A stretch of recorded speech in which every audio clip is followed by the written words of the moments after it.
What was the tipping point in your life that says like, this is a moment for me to shine? Where it goes, I'll show you to my high school friends. I'll show you to my father, to the people who didn't really believe in me, right? I had that anger. And that also led me to some other things that weren't so positive, like Red Pill. Well, maybe a year ago, where I started to actually build my relationship with God, because I felt so unhappy with my life. I felt the only way I could be happy is I go help as many people as possible. And I always felt selfish about it. If somebody want to build a community of their own, maybe they have a message like yours, what would you say they need to do?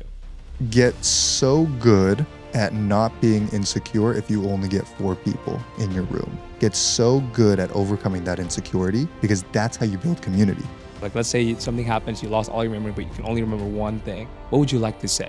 To truly understand the velocity of growth as it pertains to implementation.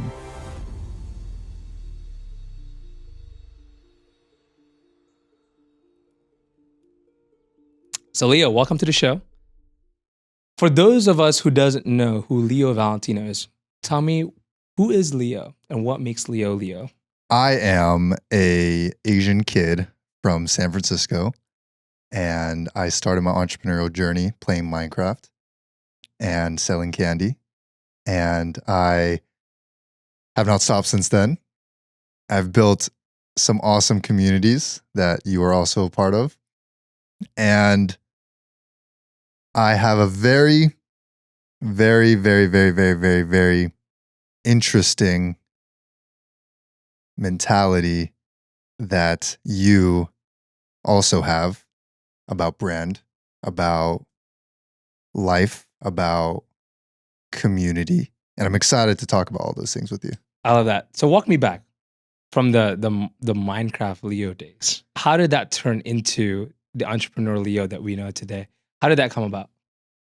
When I was first getting started in entrepreneurship, it was real entrepreneurship was in high school when I started my first fitness company. It was called Balance Fitness, Visionary Balance. And when I started to build that, it was cool. It was fun. It was exciting. I was good at sales. I was good at selling these hoodies to people. And I remember at that time when I was doing it, my ego was really high. So I was really good at pushing and building things. But what happened was that I couldn't connect with anybody. I was very disconnected with everybody at my school, all my friends that were around me. So I ended up being in a very lonely spot. And that same spot reminded me of when I was little, with my parents being in the worst position of their lives, getting divorced and being very alone there. And so what drove me to build was my ego, but then what also later on kept me alone was also that ego. And so that's actually something I've been exploring, is like that conversation there. That is a very interesting concept, because I think you brought in this perspective of entrepreneurship that is more on the, you talk a lot about ikigai and a lot about the balance that you have between like career and life and faith and everything. Would you say that experience is what led you towards that perspective that you have about these more holistic view of, business, life, community, all that? I had this moment on stage in front of my Freedom Life members, the ones that paid $55K, and they're all sitting there. And I remember being there, and I've always been able to just like rip and like be very fast, be very charismatic, and speak without thinking almost. And then for the first time I was sitting there and I completely froze up. And I was looking at my pastor who came, we invited him over. And then Les, you were also there, not saying it's you. And then there was people there. I looked at it and I looked at the crew, and immediately for some reason I went massive imposter syndrome. Like, even though, boom, we've made $3 million here, I've helped so many of these people, and we've built an awesome community, I'm doing cool things, but immediately, boom, massive imposter syndrome hits. Right? And I think that same situation happens here sometimes. where you know me and how I am and how I lead. Yeah. But then for some reason, something clicks at a certain point where I'm just like, you forget who you are, like completely. So all the words don't match. Yeah. You know what I'm saying? A little bit. Yeah. So that's currently what's happening, where I know the answers to those things. It's just like I know how to answer it. It's like boom, boom, boom, boom, boom. I think it's more so I would like to get into Leo's perspective, Leo's eyes, and Leo's shoes. How are you able to build what you build now at such a young age and really like achieve what most people consider great success, both on your personal brand, on your business? Enlighten us a little bit. I'm like, what goes on into your head about how does that inner workings happen in your brain? Like, how did you even envision stuff like that from the experience that you've had in the past? Help me understand through Leo's eyes and Leo's perspective. How are you able to build your massive audience, your community, your businesses, along together with your brother Andrew? What inspired him what was the tipping point in your life that says like that this is a moment for me to shine? And walk us through that. So the thing that got me started was I wanted to make sure my mom didn't have to worry about money, and I didn't want to worry about money. And it was also I'll show you, right? Because I'll show you to my high school friends. I'll show you to my father, right? I'll show you to my family, to the people who didn't really believe in me. And so that drove me, right? I had that anger. I had so much anger as a kid, as a child, that I wanted to put that towards something, right? I wrestled in high school, and that was my place where it's like I wanted to win all the time and almost wanted to hurt. Like almost wanted to hurt because I had so much anger. I had no idea where to put it. And so finally, when I jumped into like the battlefield of entrepreneurship, that became a place where I was really good. I was really good at selling. I was really good at understanding business. I was really good at studying the people like Alexander the Great, Genghis Khan, these people. And I went through years of just developing skill sets, developing psychology, understanding human nature, 48 laws of power, all those things, and just built my initial brand off of that without putting that first. Which is an interesting thing that I'm discovering, is that, hey, that started me, but I had to let a lot of that go over the past 2-3 years. So you would accredit that phase of developing skills because of that feeling that you had about proving somebody about something. And what made you decided to switch that mindset when you said 2 to 3 years ago? Was there a specific moment? Was there a specific experience? Maybe something that your mentor taught you? How did that come about? Yeah, I think ego is something that I see about myself every day, and I'll check myself every day. It's like, Leo, is that your ego? Is that what you want? Or is that what you should be doing? And because of my relationship with my father and the relationship I had growing up, where I had nobody who was my authority, because of that, I didn't listen to anybody. That's why I became an entrepreneur, is because my teachers couldn't tell me anything. I became such good friends with all my teachers. Every teacher that had me was one of my great friends. They would buy my hoodies. They would buy my stuff. They would let me ditch class to go get Chipotle. And all the teachers that didn't have me, they hated me for some reason. And it's also because like I was able to build such great relationships with these teachers.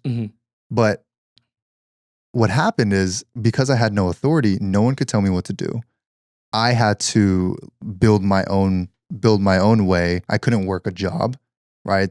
The last job I worked told me that I couldn't take a week off, so I quit. Right? I left and I quit. And so that kind of lack of authority helped me build and helped me become the man and the leader that I was. And that also led me to some other things that weren't so positive, like red pill, right? Being an alpha, being a person that was going to have 15 wives and all these things. That's maybe why I had less hop out of here, because that's who I was, right? It's like, I'm the man, I'm the leader, everyone else listens to me. Mm-hmm. And what changed that was probably a year and a half ago, maybe a year ago, where I started to actually talk to God and build my relationship with God. Mm-hmm. And I started to learn, like, who is he? Who was Jesus? Who was God? And what does the Bible even say about him? If I truly were to understand it, because I always believed in God, but I didn't always believe in Jesus. Mm-hmm. And so I asked myself the question, like, what if I did get to understand it logically of who he was first, before I discount it, Mm-hmm. before I say no, before I say to hell with it? Mm-hmm. And so I started to actually learn about who Jesus was, Mm-hmm. and how, lack of a better word, how badass he was.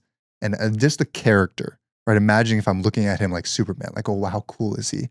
And I started to see how much of a man and a leader he was without being this alpha dog, without being this person. Of course, he didn't even have a wife, but without being this person that had 15 wives and was disrespectful to people. Like, no, Jesus was such a kind and healing individual, and he was able to see the best in everybody. And he gave his life up for us and our sins. And when I understood that logically, something changed in my heart, like emotionally and spiritually. Mm-hmm. And that's what made me into the man that I am now, where I still have the ego.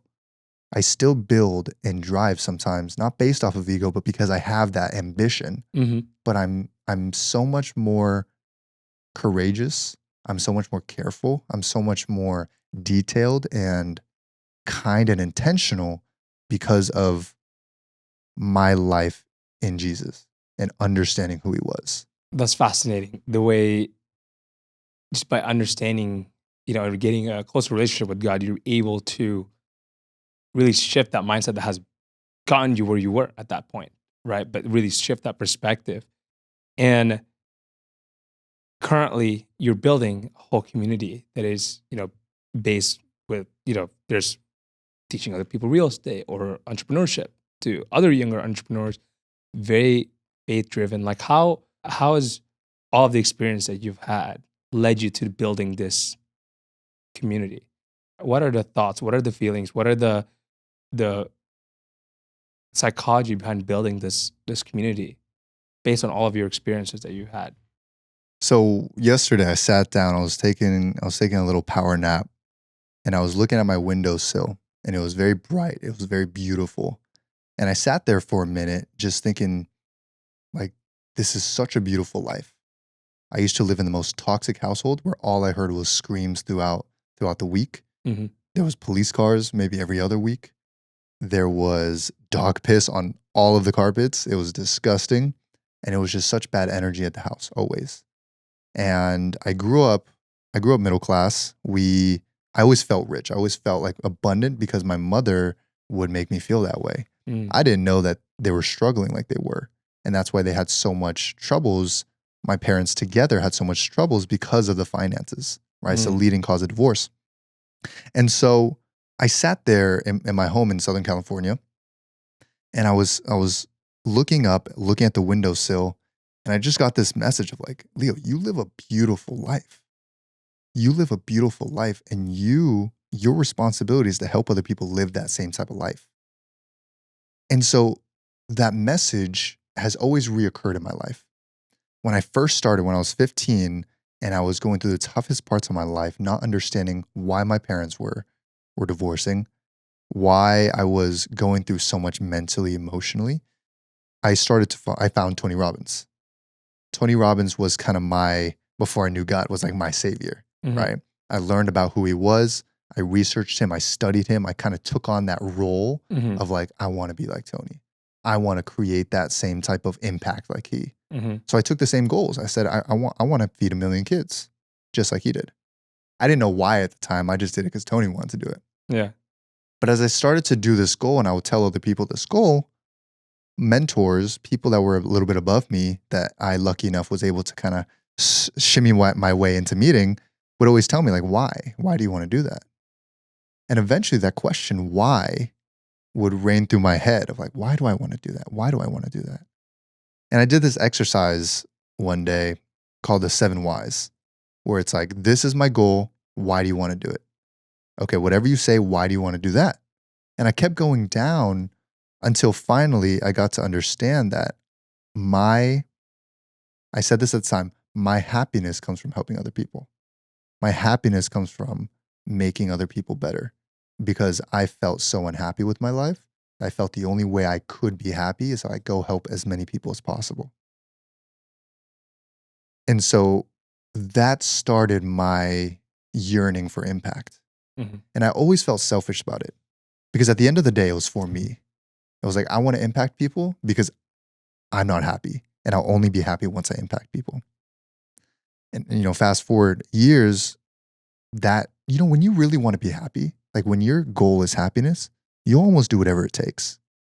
And so I built so much every single day since I was 15. Like every single day I have built.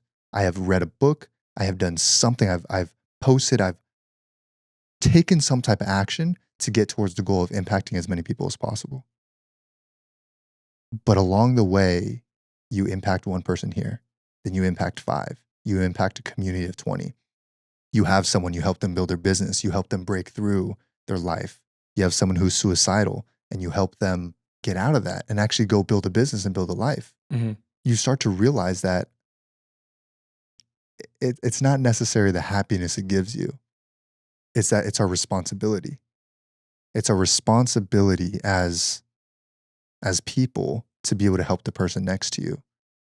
And while it does give you a bit of happiness, eventually you don't do it for happiness anymore. You don't do it for money anymore. You do it for the sake of, if I can help someone with my talents that God gave me, why would I not do this as much as possible? That's my philosophy. Is that the reason why you built the Truca community from like just to purely help people on that side?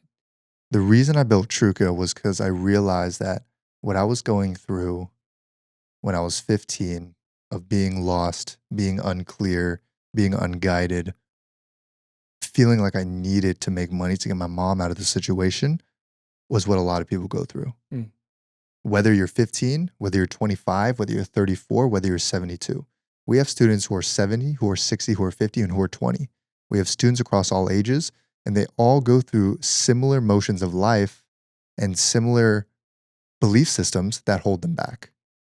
When I was 15, I didn't believe in myself. I didn't think I could do it. I didn't have someone telling me you can go build a business.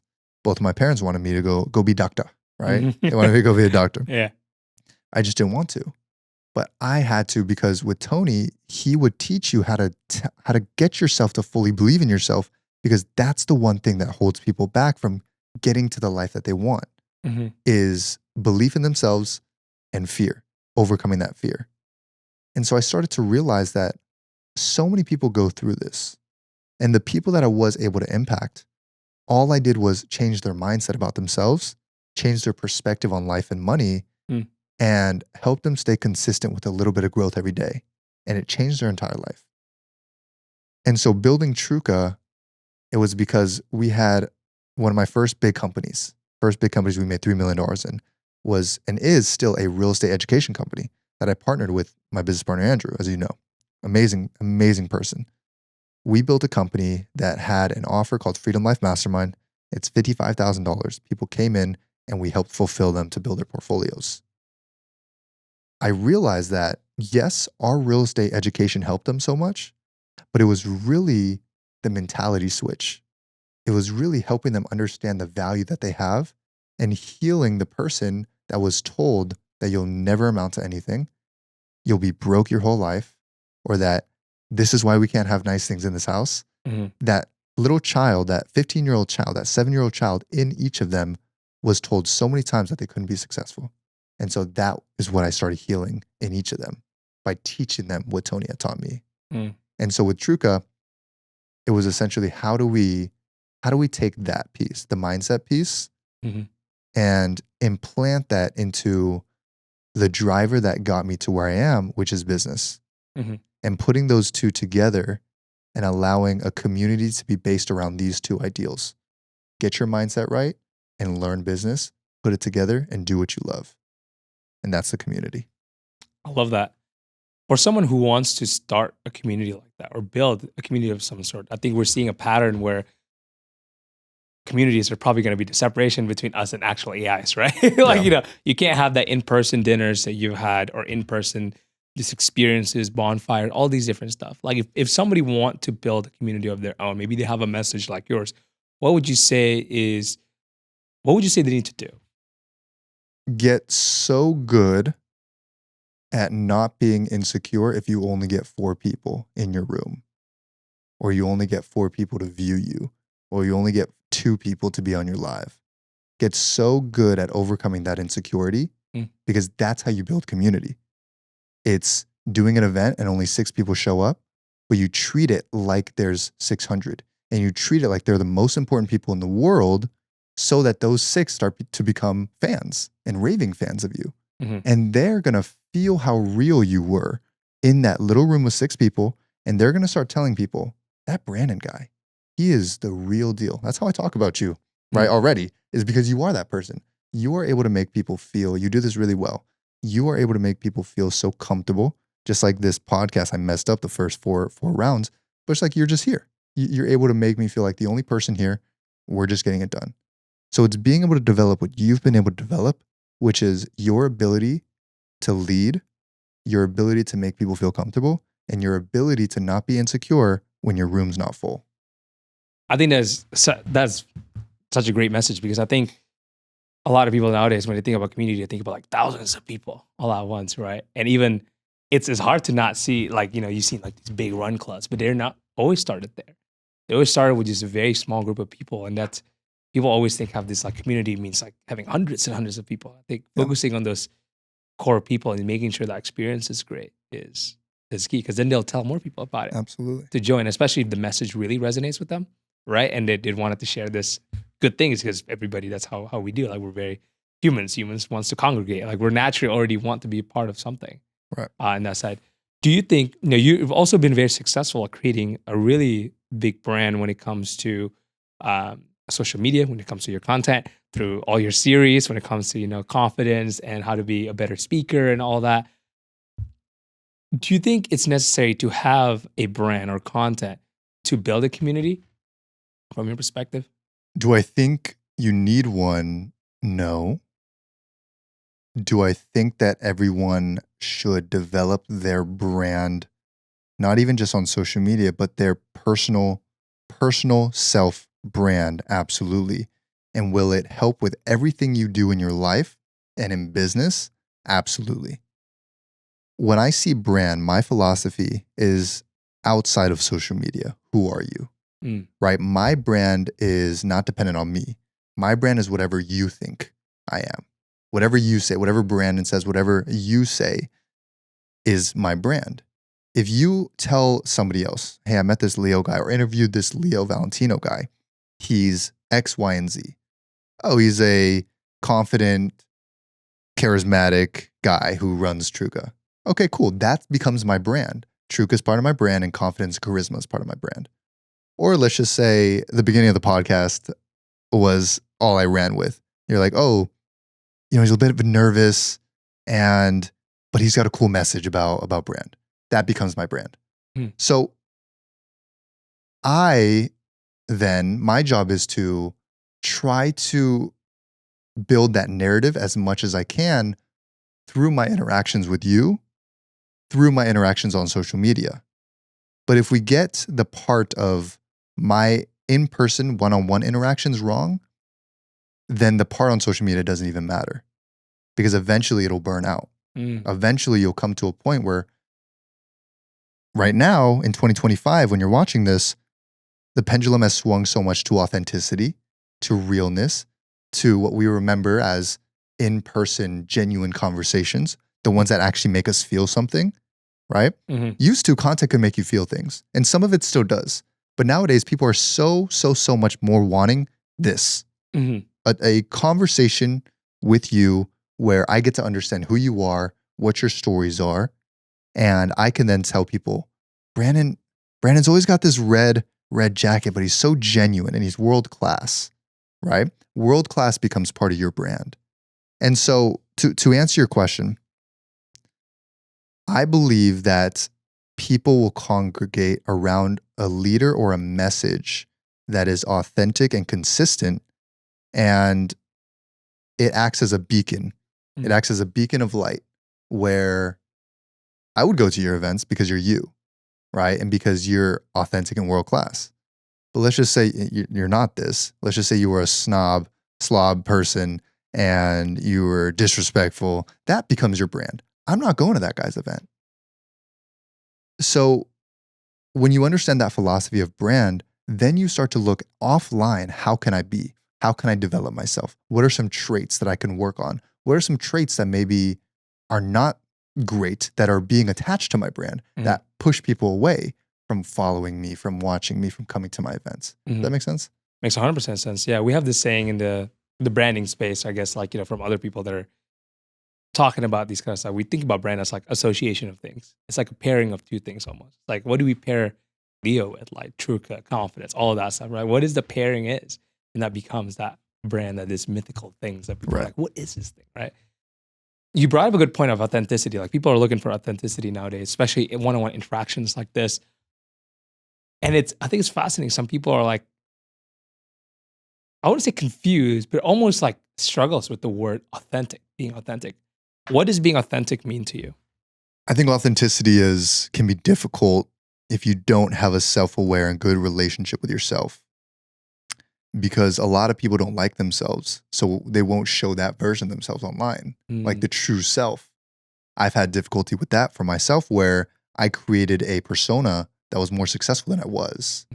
Or at least I didn't believe that I was intrinsically successful enough, where I have good value to bring to the world. So I created a fake version of myself and I posted that person online. But the thing is that I had 1 million followers, over 1 billion views. But when my character started to change, like I told you, my ego started to kind of go away. I started to learn more about who I was. I started to become a better person. All of a sudden, that version of myself didn't match the brand online. And so it was a very confusing time for me. And that's where I learned, like, I didn't like myself during that time. Like, I didn't like myself at all. And so I had a very hard time posting that version of me, because if I don't like myself, I had a belief in that time that no one else would like me. And so what I had to learn in that time was I had to do a lot of self-work. I had to build my relationship with myself again. I had to understand who I was offline, off camera, off business, and just spend that time with myself again until I learned how to love myself, until I learned how to enjoy my time, until I was able to be alone and write and sit and just enjoy my own presence. That's when I started to become able to be authentic. Am I saying that's the only way? 100% not. Because what could I have done? I could have posted those thoughts. Right. I could have posted the fact that, hey, I don't feel good today. I'm not feeling the best, but here's my thoughts. I'm learning how to understand my value again. I'm understanding how to love myself again. If I would have posted that stuff back then, it probably would have went bananas, right? Because people relate with that. Right. People relate with the hard times. They relate with the real stuff that we go through, because even guys like you and I who are running a business, and from the outside it looks, wow, amazing. There's issues and challenges every day that we have to solve. And there's more people, there's more money. I don't like saying more money, more problems, but when there's more money, there is more problems to solve. Bigger stakes. Yeah. Yeah. And so it's sharing those real things that are going on and not pretending that the 5% of good times is 100% of your life. I love that. That's a really good way. I think one of the best ways I've heard people like define that authenticity, which is, I think it's a really good point. And there's definitely going to be a part 2 of this conversation. It's going to be a really, really longer conversation because I would love to dive deeper into that. But as a last question here, we like to do this question with everybody. With everything that you've learned so far in your life, and you're to forget everything and only be left with one core philosophy, one core message tomorrow. Like, let's say something happens, you lost all your memory, but you can only remember one thing. What would you like to remember? What would you like to say to that new person? I would tell, if this was my younger self and I forgot everything else and I could only have him develop one more skill, it would be to truly understand the velocity of growth as it pertains to implementation. And I would explain to the kid, the younger version of myself, that if you learn how to learn and you learn how to implement fast, then you'll learn faster, right? When you learn faster, you'll grow faster. When you grow faster, then it doesn't matter. You choose any skill and you'll get so good at that skill faster than anybody else around you. If I can train you to learn 4 times faster and implement 4 times faster, go learn leadership and you'll learn it 4 times faster than anybody else. Go learn sales and you'll learn 4 times faster than anybody else. So I'd have them learn how to learn, because a lot of people are forgetting how to learn. And even worse now with AI is that they're using AI to teach them, which is good, but it's not actually getting their mind to fully understand it and grasp it and to build and develop their brains like we need to in order to make big emotional decisions, right? Big emotional decision. Do I hire this person, fire this one? Do I spend this $1 million? Do I waste? How do I handle this litigation, right? It's learn how to learn, and that helps you with everything else. Make faster decisions. That helps you understand money. That helps you with everything. It's learning how to learn. I love that.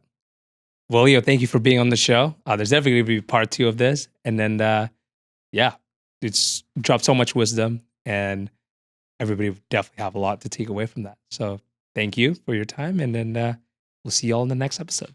Thank you. Peace.